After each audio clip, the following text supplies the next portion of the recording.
Just a few months ago, a hobbyist chanced upon the most unlikely discovery: historical images, later determined to be from World War II. It was definitely by a stroke of luck the images fell into the hands of the professional film restorer. Just a month earlier, Johann Bettweiser's friend in Ohio, Charlie, invited him to visit whenever the opportunity arose. Bettweiser stayed alone in New York since the passing of his wife. His 2 daughters were married, one living with her spouse in Canada and the other a single mother in New Jersey.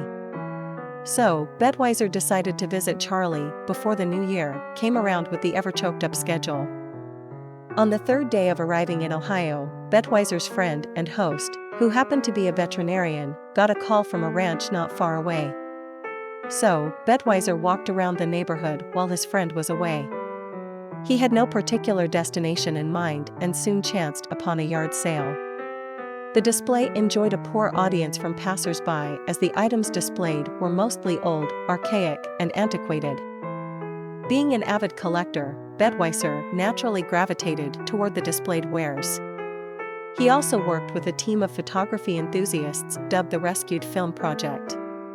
His background explains why his eyes became immediately fixated on a clear bag, which he could tell, from the wrappings, contained old photographic films. A young man was busy auctioning some relatively newer items to the few prospects standing around. Bettweiser quietly snuck up to the auctioneer. "Where are those films from, and do you know their content?" "They look quite old," he said. The young man looked at him and then at the clear bag and almost immediately shrugged his shoulders. Bettweiser made the chap an offer and picked up the films, then started off in the direction of Charlie's house. Since he did not come to Ohio with his photography gear, Bettweiser could not develop the images. However, he could tell at first sight that those films were over 60 years old. Arthur Fremlin, Bettweiser's stepdad, was a cinematographer, and he allowed young Johann to look in on and even assist with his work. On countless occasions, Fremlin allowed his young stepson free access to the darkroom in the basement of their home. So, over the years, Johann had become a professional. Upon returning to New York, the photography connoisseur got to work on the films. Before development, he noticed some of the rolls had been compromised and damaged. However, with great expertise and experience, he was able to salvage and develop quite a number of films. It was during the development of these films he discovered that some of the images were from wartime. The images were obviously set in wartime, but Bettweiser didn't want to be too speculative about the specifics. So, he decided to consult with an acquaintance, Morgan Ramsey. Ramsey was a faculty member at the history department of a community college in New York City. Drawing clues from about 20 images, Ramsey declared the images to be from World War II. Bettweiser also went to the community college with the labeling on the film rolls and some of the papers used in wrapping the films.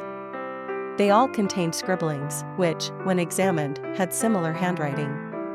Ramsey and Bettweiser then concluded that the films must have belonged to a soldier who was actively involved in World War II. It was now certain that the images were all taken by an anonymous soldier.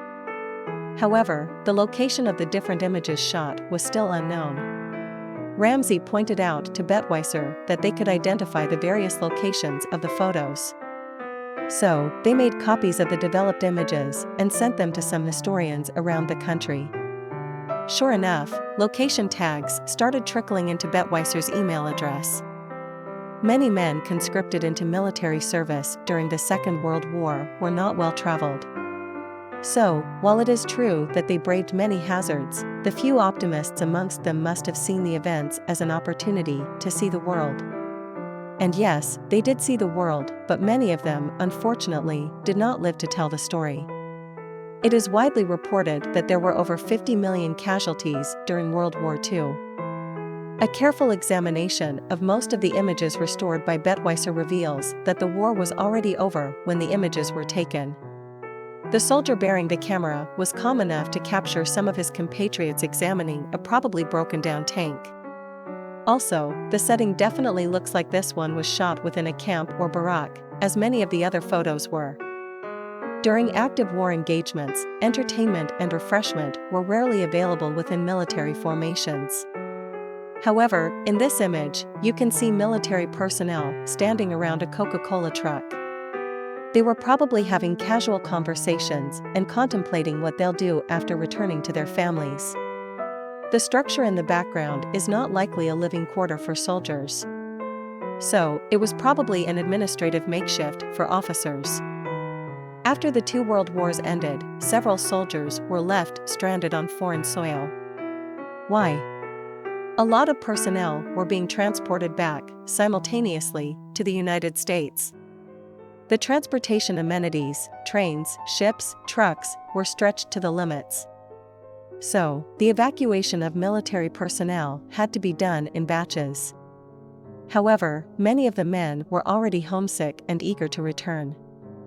It is easy to tell the rank or award of a fallen hero during their burial. Elaborate ceremonies, gunshot salutes, and similar activities indicate an officer's burial. However, it is possible to have an elaborate burial ceremony for a non-commissioned soldier if he is awarded a posthumous Medal of Honor. The shot in this image is that of a burial ceremony for military personnel.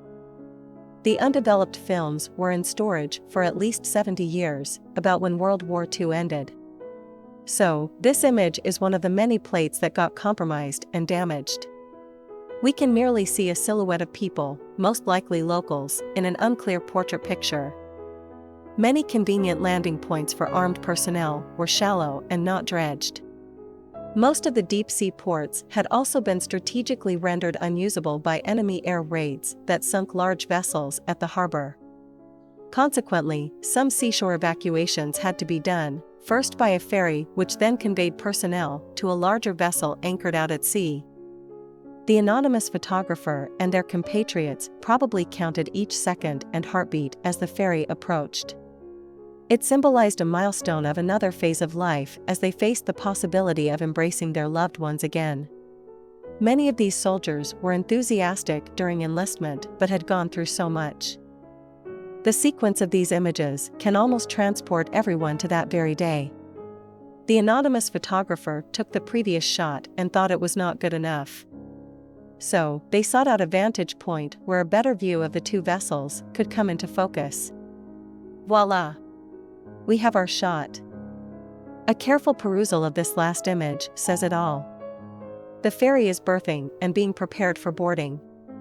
A sign on the side is inscribed with a large print of "Welcome Home." To think our anonymous photographer was not in a haste to be the first foot on deck. They captured the moment till the very end.